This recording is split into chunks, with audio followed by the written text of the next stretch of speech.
Kerapan sapi Madura sudah banyak dikenal oleh masyarakat lokal, nasional bahkan internasional.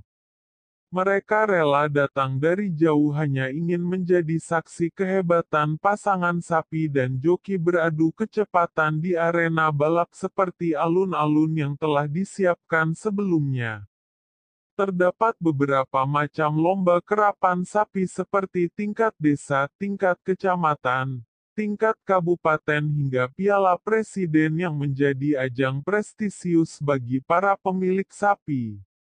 Di Bangkalan sendiri biasanya kerapan sapi ini dilakukan di lapangan skip atau Stadion RP Moh Nur dan di Pamekasan terletak di Stadion R. Sunarto Hadiwijojo. Piala Presiden lebih sering diadakan di Pamekasan dan biasanya rentetan dengan acara Semalam di Madura, dengan menampilkan acara kebudayaan daerah seperti tari khas Madura dan lain sebagainya dengan mengundang para pejabat. Asal-usul dan sejarah mengenai kerapan sapi Madura. Kerapan sapi Madura telah menjadi kebudayaan orang Madura sejak zaman dahulu. Kebiasaan memacu binatang peliharaan di arena memang sudah menjadi kegemaran penduduk Madura sejak dahulu kala. Di Madura tidak hanya hewan peliharaan sapi yang diadu cepat, tetapi juga kerbau seperti yang terdapat di Pulau Kangean. Adu cepat kerbau itu disebut mamajir. Sapi atau kerbau yang adu cepat itu dikendarai oleh seorang joki yang disebut tukang tongko. Tukang tongko tersebut berdiri di atas kaleles yang ditarik oleh sapi atau kerbau pacuan. Pengertian dan asal mula. Bagi orang Madura, pengertian kata kerapan adalah adu pacu sapi memakai kaleles. Perkaitan kerapan diartikan sebagai adu pacuan sapi karena pacuan binatang lain seperti kerbau tidak disebut kerapan, tetapi mamajir. Oleh sebab itu tidak pernah dikenal istilah kerapan kerbau. Kata kerapan berasal dari kata kerap atau kirap yang artinya berangkat dan dilepas bersama-sama atau berbondong-bondong. Ada pula anggapan lain yang menyebutkan bahwa kata kerapan berasal dari bahasa Arab kirabah, yang berarti persahabatan. Dalam pengertiannya yang umum sekarang kerapan adalah suatu atraksi lomba kecepatan sapi yang dikendarai oleh joki dengan menggunakan kaleles. Lahirnya kerapan sapi di Madura nampaknya sejalan dengan kondisi tanah pertanian yang luas di Madura.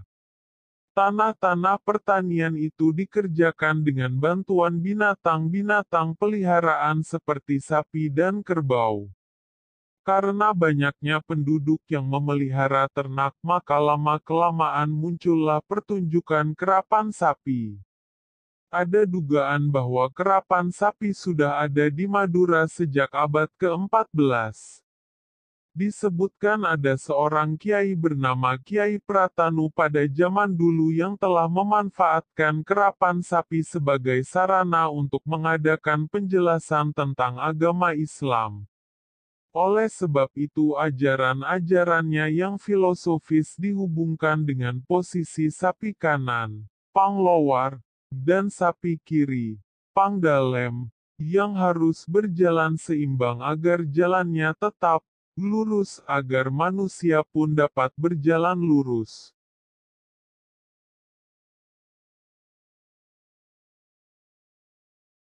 Cerita lain mengatakan, pada abad ke-14 di Sapudi memerintahkan Panembahan Lingi. Ia banyak berjasa dalam menanamkan cara-cara berternak sapi yang kemudian dilanjutkan oleh puteranya, Adipodai. Sang putra lama mengembara di Madura daratan dan ia memanfaatkan pengalamannya di bidang pertanian di Pulau Sapudi sehingga pertanian semakin maju. Karena pertanian sangat maju pesat, maka dalam menggarap lahan itu para petani seringkali berlomba-lomba untuk menyelesaikan pekerjaannya. Kesibukan berlomba-lomba untuk menyelesaikan pekerjaan itu akhirnya menimbulkan semacam olahraga atau lomba adu cepat yang disebut karapan sapi. Berbagai macam karapan sapi. Di Madura dijumpai beberapa macam karapan sapi yang memberikan klasifikasi kepada jenis dan kategori peserta karapan tersebut.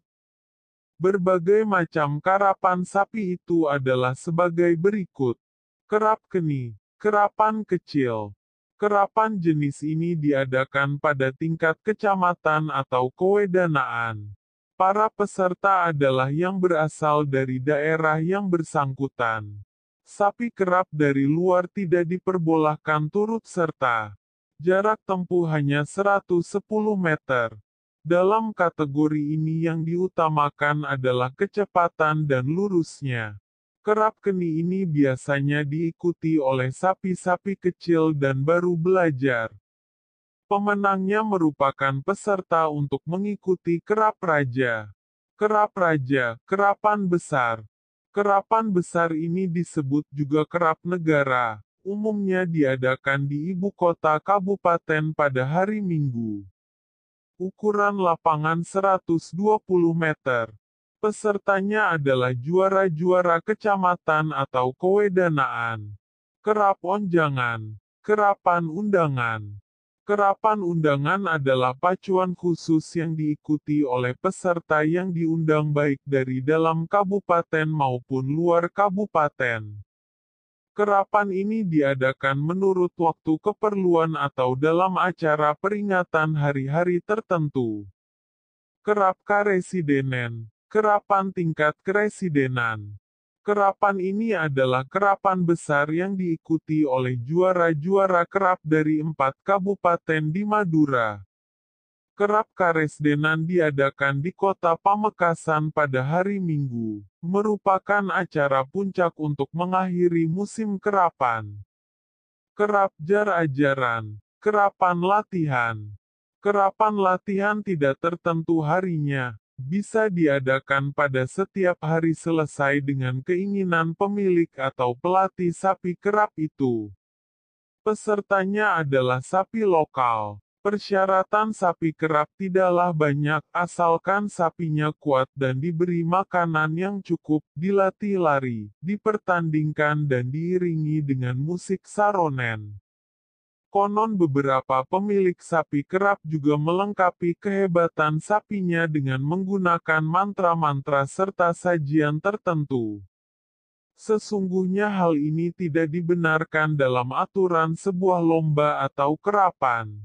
Pelaksanaan kerapan. Sebelum kerapan dimulai semua sapi kerap diarak memasuki lapangan, berparade agar dikenal. Kesempatan ini selain digunakan untuk melemaskan otot-otot sapi karena sudah ditambatkan, juga merupakan arena pamer akan keindahan pakaian, hiasan sapi-sapi yang akan berlomba. Sapi-sapi itu diberi pakaian berwarna-warni dan gantungan-gantungan genta di leher sapi berbunyi berdencing-dencing. Setelah parade selesai, pakaian hias mulai dibuka. Hanya pakaian yang tidak mengganggu gerak tubuh sapi saja yang masih dibiarkan melekat. Maka dimulailah babak penyisihan, yaitu dengan menentukan klasemen peserta. Peserta biasanya pada babak ini hanya terpacu sekedar untuk menentukan apakah sapinya akan dimasukkan papan atas atau papan bawah. Hal ini hanyalah merupakan taktik bertanding antar pelatih untuk mengatur strategi. Selanjutnya dimulailah ronde penyisihan pertama, kedua, ketiga dan keempat atau babak final. Dalam ronde-ronde ini pertandingan memakai sistem gugur. Sapi-sapi kerap yang sudah dinyatakan kalah tidak berhak lagi ikut pertandingan babak selanjutnya. Dalam mengatur taktik dan strategi bertanding ini masing-masing tim menggunakan tenaga-tenaga terampil untuk mempersiapkan sapi-sapi mereka. Orang-orang itu dikenal dengan sebutan 1. Tukang tongko. joki yang mengendalikan sapi pacuan, 2 tukang tambeng, orang yang menahan kekang sapi sebelum dilepas. 3. Tukang getak, orang yang menggertak sapi agar pada saat diberi aba-aba sapi itu melesat bagaikan abak panah ke depan. 4. Tukang tonja, orang yang bertugas menarik dan menuntun sapi agar patuh pada kemauan pelatihnya. 5. Tukang gubra, anggota rombongan yang bertugas bersorak-sorak untuk memberi semangat pada sapinya dari tepi lapangan.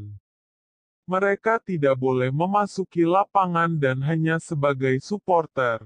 Demikian sekilas tentang kerapan sapi di Madura yang sudah merupakan acara hiburan tradisi yang masih lestari sebagai konsumsi wisatawan, tetapi juga telah membawa akibat positif bagi masyarakat Madura di bidang ekonomi, kreativitas budaya dan sekaligus juga telah melestarikan penghargaan masyarakat terhadap warisan